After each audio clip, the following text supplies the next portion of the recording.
Et nous voilà de retour à notre magazine de télévision. Pourquoi pas vous apporter du soleil aujourd'hui tel que je l'ai annoncé au début de cette émission. Nous recevons Rebecca Jean.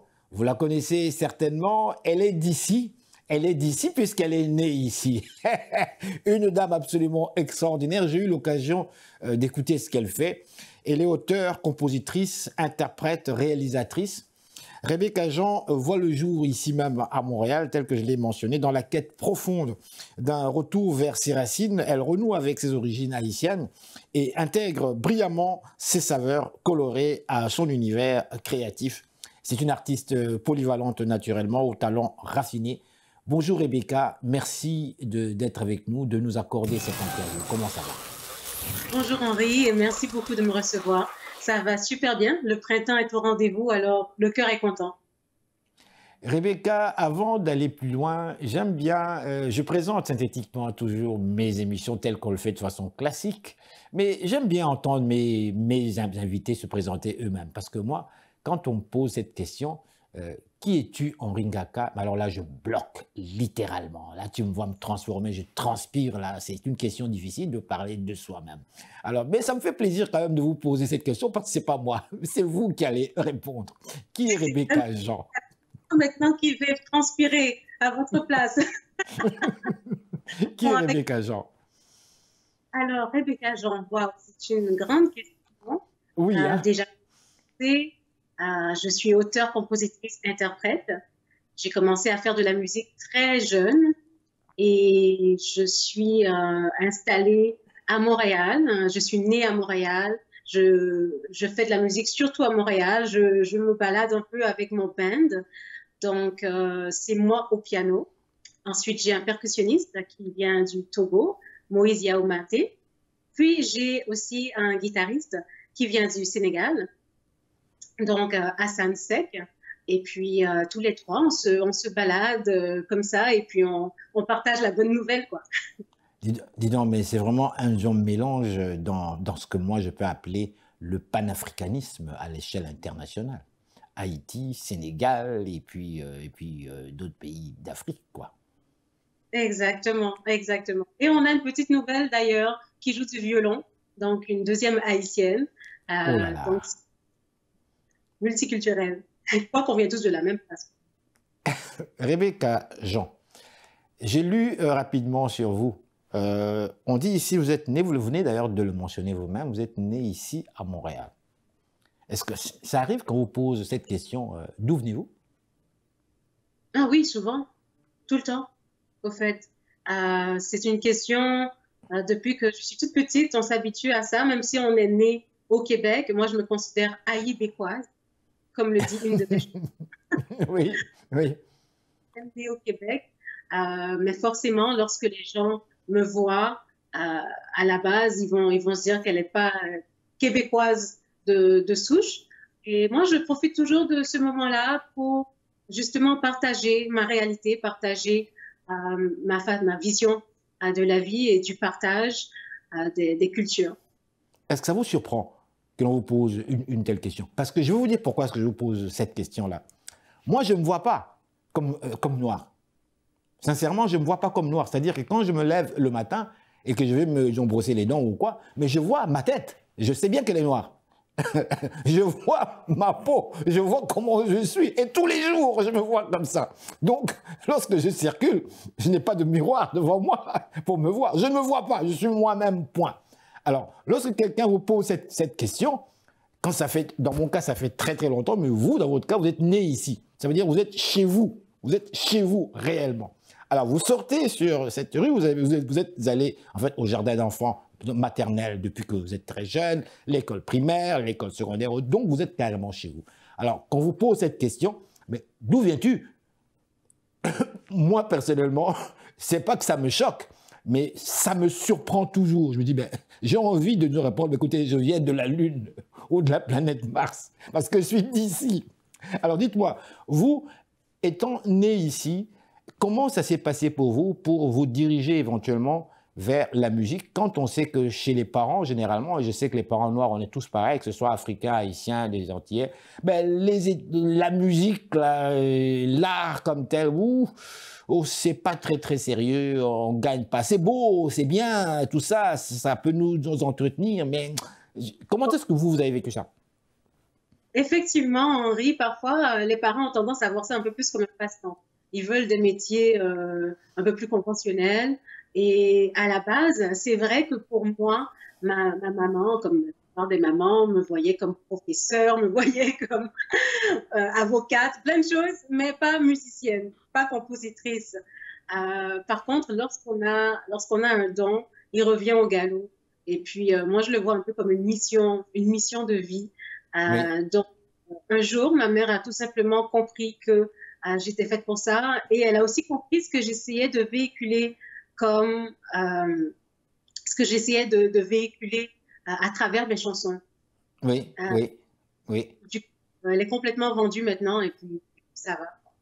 Dites-moi, vous avez mentionné quelque chose qui pour moi est très important, un don. Dites-moi, comment on fait pour réaliser et avoir cette assurance qu'effectivement, c'est un don qu'on a? Qu'est-ce qui fait, quelle est cette voix qui vous parle, qui vous fait réaliser? Parce que, vous savez, quand on vit, même moi, nous sommes tous pareils, on vit un peu beaucoup d'incertitudes. Hein. Je ne suis pas toujours sûr de moi, je ne me sens pas parfait, je ne me sentirai jamais parfait dans ce que je fais, ni même dans ce que moi je suis, contrairement à ce que l'image peut toujours projeter. On vit certaines incertitudes, disons comme telles. Mais qu'est-ce qui fait que vous, dans votre cas, vous puissiez dire, tiens, je pense que c'est un don que j'ai et je vais persévérer sur cet angle-là? Eh bien, c'est une très bonne question. Le don, je pense qu'il se présente assez tôt. Dans mon cas, il s'est présenté assez tôt. Et puis, au départ, on se fie peut-être un peu à ce que les autres nous racontent, à leurs impressions, leur appréciation. Mais je dirais que par-dessus tout, pour la partie de la confiance, c'est vraiment le travail. C'est le travail qui compte. Parce qu'on pourrait avoir tous les dons du monde. Si on ne travaille pas, ça donne très rapidement. Donc, après un moment, il n'y a plus moyen d'être satisfait, il n'y a plus moyen d'être émerveillé soi-même. Et moi, le jour où la musique, où créer ne va plus m'émerveiller, ça ne servira plus à rien. Mais Rebecca Jean, j'ai eu plein de commentaires positifs sur vous depuis déjà quelques temps. Ça ne date pas de maintenant. Là. On me l'a simplement rappelé. Mais votre nom ne m'était pas inconnu et votre talent d'ailleurs ne m'était pas inconnu du tout.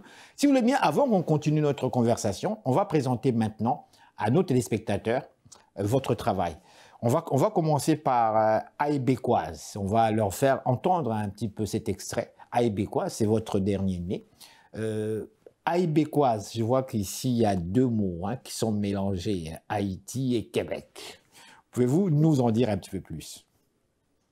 Eh bien, ça m'a paru évident. Il y a un moment, j'étais justement en train de parler à une entrevue, j'étais en train de parler de mes racines, du métissage des cultures, du fait d'être haïtienne, mais d'être née au Québec. Qu'est-ce que ça change pour moi? Quelle est l'approche des gens? Comment je le vis? Qu'est-ce que j'ai envie de partager?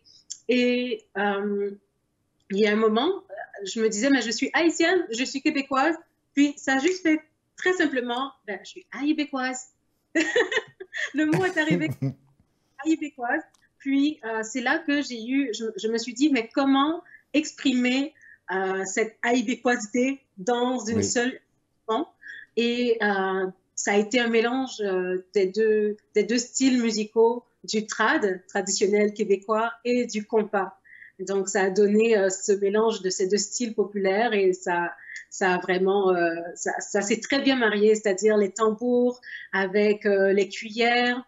C'était vraiment, on dirait que ça avait toujours coexisté, mais c'est parce que ça coexiste à l'intérieur de moi.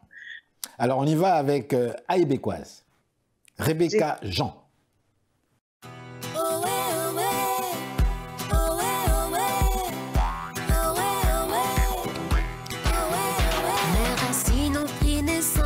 Soleil, quelque part entre Petit Goave et Jacmel, mes branches ont poussé et parcouru la terre. Puis j'ai vu le jour sous un ciel d'hiver. Dans mon cœur, deux histoires se font la Madame, Monsieur, bonsoir. Ici Henri Ngaka. Ne ratez surtout pas nos prochaines émissions présentées à ICI Télévision depuis Montréal. Ça va causer.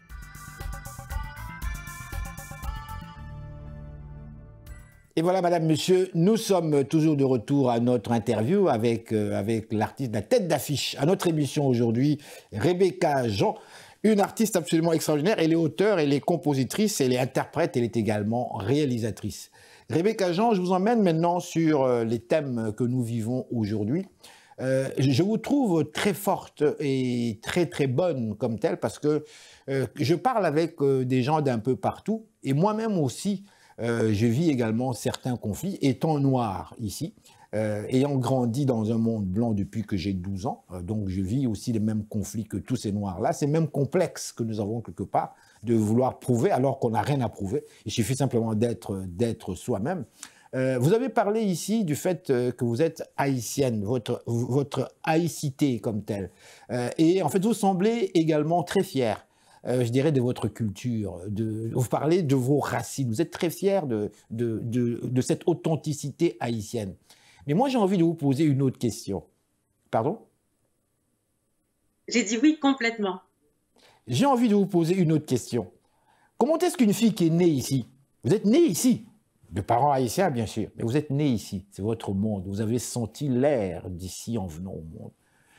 Comment faites-vous justement pour vous intégrer de vous-même dans votre authenticité haïtienne alors que vous êtes totalement québécois? Ce n'est que la peau que vous avez qui est complètement différente ici de deux parents noirs, mais vous êtes d'ici. Alors, ma question ici, comment faites-vous pour avoir cette authenticité culturelle haïtienne? Est-ce que ce sont vos parents qui vous l'ont transmise très très jeunes ou bien c'est de vous-même? Parce que je sais que les enfants qui naissent ici, un peu partout dans le monde, et je fais toujours cette fameuse blague, prenez une petite fille de 5 ans, vous la foutez en France, à Paris. Vous prenez une autre fille qui a 5 ans, vous la foutez dans carrément Kinshasa, et l'autre à Port-au-Prince, l'autre ici. Les mêmes noirs, vous allez entendre différents types d'accents. Différents types d'accents, en fait, dépendamment du lieu où en fait, ces personnes-là sont. Vous êtes né ici, mais pourtant vous avez quelque chose qui est absolument extraordinaire. Vous êtes allé chercher cette authenticité haïtienne, mieux même que certains Haïtiennes qui viennent d'Haïti et qui viennent ici et qui même rejettent quelque part cette culture-là. Vous, qu'est-ce qui a fait que ce soit ça aujourd'hui et que ça puisse vous conduire donc justement à faire de la musique et aller chercher plus loin encore cette richesse-là culturelle? Eh bien, Henri, je pense que qu'importe où on vient au monde, qu'importe où l'on est, il y a quelque chose d'encore plus fort que l'entourage. Et c'est ce qu'on a à l'intérieur. Je pense que cette essence haïtienne, et si on va plus loin, cette essence africaine, elle était tellement forte à l'intérieur de moi qu'il y a un moment où j'ai dû l'extérioriser. Et du coup, même si mes parents, ils m'ont inculqué un peu la culture haïtienne, mais c'est pas vraiment ce qui m'a reconnecté à mes racines. C'était vraiment cette voix intérieure, la terre qui m'appelait. Et quand j'ai été en Haïti pour la première fois, ça a complètement changé ma vie. Parce qu'il y a autre chose, je sais pas si on pourrait dire jusqu'à aller à dire quelque chose de mystique, spirituel, mais il y avait comme une cloche qui a sonné pour dire c'est le moment maintenant, il faut reconnecter avec tes racines. Tu as un travail à faire, tu as des choses à dire. Quand vous êtes arrivé en Haïti, vous vous êtes senti réellement chez vous, pourtant vous n'êtes pas né là-bas. Vous êtes senti chez vous? Oui. Je me suis senti chez moi, la terre m'a accueilli comme si j'avais toujours été là, comme si je n'étais jamais partie. Et les gens aussi étaient d'une gentillesse incroyable. Wow. Je me suis adaptée très rapidement. Et c'est comme si finalement je retrouvais un endroit qui me manquait, mais j'ignorais qu'il me manquait. Donc, c'est un peu ce qui m'a ramené à mes racines, c'est d'aller en Haïti et d'écouter cette voix intérieure. Du coup, même dans les chansons en français, des chansons, par exemple, hier encore de Charles Aznavour, eh bien, j'ai participé à un très beau projet qui s'appelle Amprose des mots et j'ai fait une version en créole de cette chanson hier encore. Ça donne gain des jours. J'aime beaucoup faire ça, j'aime beaucoup ramener un peu du créole dans dans tout type de chansons, même par exemple Malaika, la chanson très Makiba. J'ai fait une version aussi de Malaika parce que je pense que une fois qu'on touche dans mon cas, à Haïti, eh bien, la prochaine étape, c'est d'aller en Afrique. Donc, la musique sert vraiment à rassembler, la musique sert vraiment à créer des liens. Et les liens oubliés, je pense que c'est une façon de les recréer, de les raviver. Déjà, le retour en Haïti, c'est fort, ça, c'est très, très fort. Et puis, vous avez une langue, la langue créole, que j'admire parce que moi, je considère la langue créole comme étant la création d'un génie ou de groupes de génies. Comment est-ce que des humains qui écoutent leurs maîtres blancs, qui parlent dans leur langue, entre eux, ils ne se comprennent pas, puisqu'on a pris des Noirs de carrément différentes ethnies, donc pour qu'ils ne puissent pas se comprendre, mais ils écoutent le maître blanc, ils retiennent certains mots, travaillent ces mots-là, et créent une langue entre eux, ils se comprennent entre eux, les maîtres ne comprennent pas, mais c'est grave, c'est pas possible. Ça, c'est l'intelligence, ça, c'est génie. Dans ce sens-là, moi, je vous dis, je suis en admiration devant la langue créole. Mais vous nous parliez aussi de votre retour en Afrique comme tel, éventuellement sur le continent. Est-ce que c'est pour ça que, en fait, vous travaillez avec 2 Africains, c'est ça? J'y ai pas vraiment pensé, ça s'est fait naturellement. On s'est croisés, la musique a parlé, on s'est compris. C'est un peu comme le créole, hein. La musique, c'est un langage universel, donc on a à se comprendre naturellement. Et du coup, c'est une raison de plus pour moi, une excuse supplémentaire pour aller peut-être faire un petit tour au Sénégal ou au Togo bientôt. Au Sénégal ou au Togo. Au Togo, où il y a tout ce qui est mystique, là. Ils sont très forts là-bas, paraît-il. L'Afrique de l'Ouest comme telle, oh là là, ils sont très forts. On va aller vers votre deuxième création, cette fois-ci, Amour-Lumière. Et là, on va présenter une vidéo. Amour-Lumière, de quoi parle-t-on? Alors, Amour-Lumière, c'est une chanson qui parle de la guérison des peuples noirs, d'élévation de conscience. Et c'est une chanson qui nous rappelle le chemin parcouru et qui nous invite à nous unir pour la suite. À nous unir pour la suite. Effectivement, le panafricanisme, ce rêve absolument incroyable. Il y a de cela, dans les années 58-60, lorsque les pays africains obtenaient leurs indépendances, on parlait beaucoup de panafricanisme, un peu comme si une espèce d'éveil avec, je ne sais pas si vous vous rappelez, le docteur Kwame Nkrumah, qui fut l'un des premiers, le premier président ghanéen, un homme très respecté, qui a longtemps vécu aux États-Unis, qui a fait ses études sur place et qui a voulu appliquer certains principes qu'il avait connus aux États-Unis. Donc, on parlait plus de panafricanisme, une mode absolument incroyable et qui a fini par, comment dirais-je, tomber tranquillement. On a vu quand même plusieurs de ces hommes politiques disparaître. Sékou Touré de la Guinée, on l'a en fait enfermé quelque part dans un blocus quelque part. Bref, le panafricanisme est resté comme un mot, un petit peu un mot où il y a toujours l'union africaine qu'en fait nous avons. Mais moi, à Montréal ici, c'est absolument incroyable, ça c'est mon expérience. J'ai découvert le panafricanisme à l'échelle internationale, c'est-à-dire j'ai rencontré non seulement les gens africains, mais les Haïtiens, les Jamaïcains, les gens de Trinidad, de Tobago, toutes ces îles-là, Guyane et autres, Martinique, je découvrais tout un monde, un grand panafricanisme beaucoup plus large que ce que nous, on a seulement sur le continent. Ma question, croyez-vous qu'on peut parler de vraiment panafricanisme? Sommes-nous prêts, nous, aujourd'hui, à nous unir, nous les Noirs? Ou est-ce que l'on se déteste, ou est-ce que l'on se méprise mutuellement par ignorance? Oui, je crois que nous sommes prêts. Il y a cette renaissance, cet appel à nos racines, cet appel à nous unir. Bien sûr, il y a beaucoup de travail à faire. On ne va pas se le cacher. Déjà, si on prend chaque pays d'Afrique séparément, il y a tellement de choses à faire. Si on prend les pays afrodescendants, individuellement, il y a déjà beaucoup de choses à faire. Alors, imaginez en équipe, c'est beaucoup, c'est vrai. Oui. Mais je crois que la volonté est là. Ça se sent. Ça se voit. Moi, quand j'écoute des nouveaux chanteurs, chanteuses, des artistes de tout genre, lorsque je vois leur manière de s'exprimer, il y a cette recherche d'aller vers l'autre. cette recherche de prendre sa place.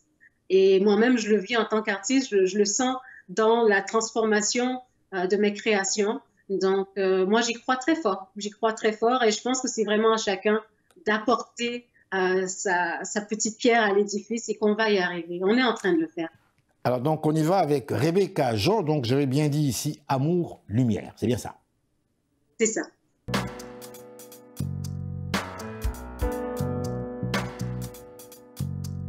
Un trésor mis en cage, on a séquestré mon héritage. Un virus dans ma mémoire a rompu le fil de mon histoire. Trop longtemps j'ai erré sur des routes damnées. L'avenir est sans repère pour les noms oubliés. Cacher, cacher la vérité finit toujours par se dévoiler. Couper, couper les liens sacrés seront bientôt tous régénérés. Au nom de mes forêts qu'on a guillotinées, je bénis mes racines d'avoir su repousser. Amour, lumière et compassion sur nos ancêtres, sur nous et nos enfants. Et que chacun reçoive cette guérison comme une offrande pour 1000 générations. Amour, lumière et compassion sur nos ancêtres, sur nous et nos enfants. Et que chacun reçoive cette guérison comme une offrande pour 1000 générations. Alors voilà, madame, monsieur, nous revenons toujours avec notre artiste invitée de la soirée, madame Rebecca Jean. On va clôturer notre petite interview avec quand même quelques questions. Qu'est-ce qui en est pour vous pour l'avenir, puisqu'on a connu quand même la période de coronavirus? Quand je parle avec quelques artistes, ils me disent que non, moi, ça a été très bien, même si j'ai pas eu de spectacle, j'ai pu créer. Est-ce que pour vous, ça a été la même chose ou est-ce que vous avez pu quand même travailler? Eh bien, c'était différent parce que le fait de chanter devant des caméras, sans public, mais le public est à la maison, Oui. c'était un peu difficile parce que lorsqu'on fait un spectacle, c'est vraiment l'échange, il y a comme un échange d'énergie et de se retrouver devant les machines comme ça avec les musiciens seuls. Oui, oui, oui. C'est adapté, on a fait de notre mieux, mais on est vraiment content de pouvoir recommencer à faire de la musique en salle. D'ailleurs, je dois dire qu'on a pas mal de spectacles qui s'en viennent pour cet été. Et Oui. on a de l'album Antidote le 29 Antidote. juin. Oui. Oui, ce sera au Lion d'Or. Donc, il y a beaucoup de gens qui attendent cet album parce qu'on l'a commencé il y a quelques temps déjà. Et puis, on a été pris de court avec la pandémie. Du coup, tout a été un Oui, peu... exactement. Oui, oui, oui. alors, ça s'en vient enfin le 29 juin au Lion d'Or. On a très, très hâte. Il va y avoir les chansons, certaines chansons que vous connaissez déjà, comme Amour, Lumière, Haïbécoise, d'autres chansons qui parlent aussi de la santé mentale. Oui. Sur comment je crois que c'est très important de parler de la santé mentale, d'enlever tous les tabous par rapport à ça, surtout qu'avec ce qu'on a vécu ces 2 dernières années, on a pu se rendre compte dans notre entourage et parfois soi-même que la santé mentale, à quel point c'est important et à quel point ça peut être fragile. Oui, Alors, oui, bien sûr, bien sûr. Ce que beaucoup de gens ne comprennent pas, c'est que la maladie mentale, on le dit bien, c'est une maladie mentale. Il y a la maladie physique, mais il y a la maladie mentale. Les deux sont des maladies. Donc la maladie mentale n'est pas quelque chose de vraiment sorcier ou quelque chose qui doit faire peur aux gens. C'est une non-maladie qui peut se soigner et qui peut se soigner correctement d'ailleurs. absolument, absolument. Et du coup, c'est un thème dont je parle aussi sur l'album.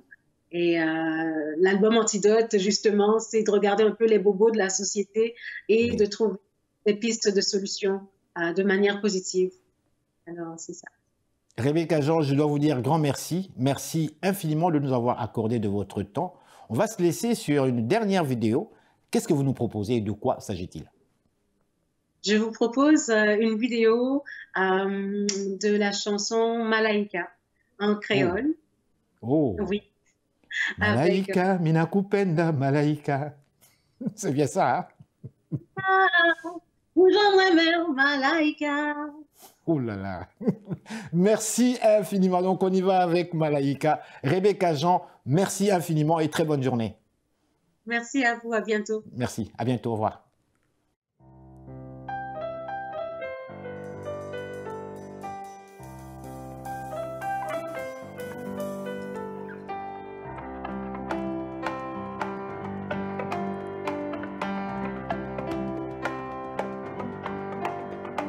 Malaika, alam remeu, Malaika, Malaika, pour j'en remeu, Malaika, t'as couru à plus bel trésor, à plus belle toile, plus belle diamant, poche moins vide, mais si m'te gagnant. T'as marié avec Malaika. Son malheureuse m'a possédé en rien, non. Mais moi, remets Malaika.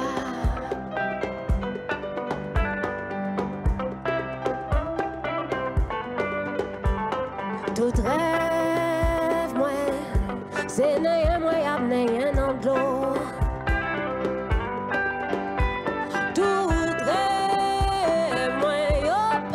Manger pour qu'un béo baguette les choix femmes résilients qui te rejoignent le destin. Madame, Monsieur, bonsoir. Ici Henri Ngaka. Ne ratez surtout pas nos prochaines émissions présentées à ICI Télévision depuis Montréal. Ça va causer. Et voilà, l'émission tire déjà à sa fin. Nous espérons sincèrement que vous avez aimé. Je vous donne rendez-vous pour la semaine prochaine. Au nom de toute l'équipe, grand merci. Ici Henri Ngaka, au revoir et gardez le sourire.